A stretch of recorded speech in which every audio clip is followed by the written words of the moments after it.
Assalamualaikum warahmatullahi wabarakatuh. Bismillahirrahmanirrahim. Halo teman-teman.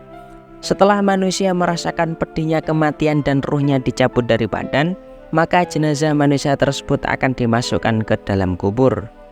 Berikut kisah malaikat Ruman dan Mungkar Nakir yang datang di alam kubur. Malaikat yang masuk ke dalam kubur sebelum Mungkar dan Nakir.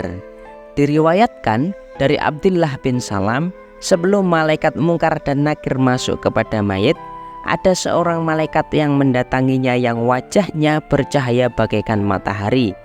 Malaikat itu bernama Ruman. Dia masuk dan menemui mayit dan mendudukannya lalu berkata, "Tulislah amalmu dari yang baik sampai yang jelek." Mayit pun berkata, "Dengan apa aku harus menulis? Mana pena, tinta, dan tempatnya?" Malaikat pun menjawab, "Tintanya adalah ludahmu dan penanya adalah jarimu." Dia pun berkata lagi, "Di mana aku harus menulis sedangkan aku tidak punya selembar kertas pun?" Nabi Muhammad SAW bersabda, maka malaikat tersebut memotong kain kafannya sepotong dan diberikan kepada si mayit. Malaikat Ruman lalu berkata, "Inilah lembarannya, sekarang tulislah." Maka dia pun menulis apa yang pernah diperbuatnya di dunia dari amal yang baik. Ketika sampai pada amal jeleknya, dia merasa malu. Malaikat Ruman pun berkata kepadanya, "Hai orang yang lalai, hai orang yang durhaka, kenapa engkau tidak malu kepada penciptamu Allah Subhanahu wa Ta'ala ketika engkau melakukannya di dunia dan sekarang engkau merasa malu kepadaku?" Malaikat Ruman lalu mengangkat gada dan memukulnya. Maka berkatalah si mayit, "Angkatlah gada itu dariku sehingga aku bisa menulisnya." Maka ditulislah di dalamnya semua kebaikan dan kejelekannya. Kemudian dia diperintah untuk melipat dan memberinya cap atau tanda tangan. Maka dia pun melipatnya dan berkata, "Dengan apa aku harus memberinya cap atau tanda tangan, sedangkan aku tidak mempunyai cap atau tanda tangan?" Malaikat pun menjawab, "Berilah cap atau tanda tanganmu dengan kukumu." Maka dia pun memberi cap dengan kukunya dan mengalungkan pada lehernya sampai hari kiamat, sebagaimana firman Allah Subhanahu wa Ta'ala, "Wa kullu insanin alzamnahu ta'irahu fi 'unuqihi wa nukhriju lahu yaumal qiyamati kitaban yalqahu mansyura." Dan pada setiap manusia telah kami tetapkan amal perbuatannya sebagaimana tetapnya kalung pada lehernya, dan kami keluarkan baginya pada hari kiamat sebuah kitab yang akan dijumpainya dalam keadaan terbuka. Quran Surat Al-Isra ayat 13. Setelah itu masuklah malaikat Mungkar dan Nakir. Maka apabila orang tersebut ahli maksiat, dia akan melihat bukunya pada hari kiamat dan diperintahkan Allah untuk membacanya. Dia membaca kebaikannya dan ketika sampai pada kejelekannya dia diam. Maka Allah Subhanahu wa Ta'ala berfirman, "Kenapa engkau tidak membacanya?" Dia pun berkata, "Saya malu kepada engkau ya Allah." Allah pun berfirman lagi, "Kenapa engkau tidak malu kepada aku saat di dunia dan sekarang engkau malu kepada aku di saat hari akhir?" Maka menyesallah si hamba itu, tapi penyesalannya tiada berguna.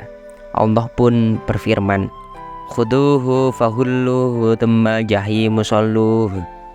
Pegang dia lalu belenggulah tangannya ke lehernya, kemudian masukkanlah dia ke dalam api neraka yang menyala-nyala. Quran Surat Al-Haqqah ayat 30-31. Jawaban pertanyaan malaikat Mungkar dan Nakir. Dalam sebuah hadis dikatakan, ketika mayat diletakkan di dalam kubur, datang dua orang malaikat yang berwarna hitam, matanya melotot, suaranya bagaikan guruh, dan pandangannya bagaikan kilat yang menyambar. Mereka membelah bumi dengan taringnya dan mendatangi mayit di sebelah kepalanya. Maka berkatalah sholat si mayit, "Jangan mendatanginya dari arahku. Dia sering sekali sholat baik siang maupun malam karena takut dari tempat ini." Lalu datanglah kedua malaikat tersebut pada arah kedua kakinya. Maka keduanya berkata, "Jangan mendatanginya dari arah kami. Sungguh dia berjalan untuk sholat berjamaah dengan kami karena takut pada tempat ini." Kemudian kedua malaikat mendatangi dari arah kanannya. Maka Sodakoh berkata, "Jangan mendatanginya dari arahku. sungguh dia bersedekah denganku karena takut pada tempat ini. Lalu didatanginya dari arah kiri, maka berkata puasanya, jangan mendatanginya dari arahku, sungguh dia lapar dan haus karena takut pada tempat ini. Setelah itu terbangunlah si mayit seperti orang yang bangun dari tidur dan berkata, apa yang kalian berdua inginkan dariku? Mereka, malaikat mungkar dan nakir berkata, kami ingin ketauhidanmu kepada Allah Subhanahu wa Ta'ala. Dia lalu berkata, aku bersaksi bahwa tiada Tuhan yang patut disembah selain Allah. Kedua malaikat lalu berkata, apa yang kau katakan tentang kebenaran hak Muhammad Shallallahu Alaihi Wasallam? Dia pun berkata lagi, dan aku bersaksi bahwa sesungguhnya Nabi Muhammad adalah hambanya dan utusannya. Maka mereka berdua berkata lagi, engkau hidup sebagai orang yang beriman atau orang mukmin, dan engkau mati sebagai seorang mukmin. Adapun hikmah dari pertanyaan kedua malaikat adalah sebagai penghinaan terhadap anak cucu Adam sewaktu malaikat bertanya kepada Allah Subhanahu wa Ta'ala, qalu ataj'alu fiha may yufsidu fiha. Mereka, malaikat berkata, apakah engkau akan menciptakan di dalamnya bumi orang yang akan berbuat kerusakan di dalamnya? Quran Surat Al-Baqarah ayat 30. Ungkapan itu terjadi ketika mendengar firman Allah Subhanahu wa Ta'ala, inni ja'ilu fil ardi khalifah. Sesungguhnya aku menciptakan seseorang khalifah di bumi. Kemudian Allah Subhanahu wa Ta'ala menyangkal ucapan mereka dan berfirman, inni a'lamu ma la ta'lamun. Sesungguhnya aku lebih tahu apa yang tidak engkau ketahui. Kemudian Allah Subhanahu wa Ta'ala mengutus kedua malaikat pada kubur orang-orang mukmin untuk memberi pertanyaan kepada mayit. Siapa Tuhanmu? Siapa saudaramu? Apa agamamu? Sampai akhir pertanyaan. Maka Allah Subhanahu wa Ta'ala memerintahkan keduanya agar bersaksi di hadapan para malaikat tentang apa yang didengar dari hamba yang mukmin tersebut. Karena sesungguhnya saksi paling sedikit adalah 2 orang. Lalu Allah Subhanahu wa Ta'ala berfirman, hai malaikatku, sungguh aku telah ambil ruhnya, aku tinggalkan hartanya untuk orang lain, istrinya pada tempat yang lain, jariyah budaknya untuk orang yang lain, dan barang-barangnya juga untuk orang lain.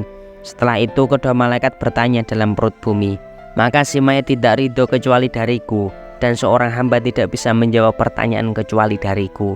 Lalu si mayat berkata, Tuhanku adalah Allah Ta'ala, Muhammad adalah nabiku, dan Islam adalah agamaku. Sampai akhir pertanyaan. Apakah kalian tidak tahu bahwa sesungguhnya aku lebih tahu apa yang tidak kalian ketahui, sebagaimana yang telah dijelaskan dalam kitab Al-Quran. Masya Allah. Demikian kisah malaikat Ruman dan Mungkar Nakir di dalam kubur. Semoga kita semua dapat bertemu dengan mereka dengan keadaan sebaik-baiknya dan mampu menjawab pertanyaan dengan jawaban sebenar-benarnya. Semoga bermanfaat. Wallahul muwaffiq ila aqwamit thoriq. Wassalamualaikum warahmatullahi wabarakatuh.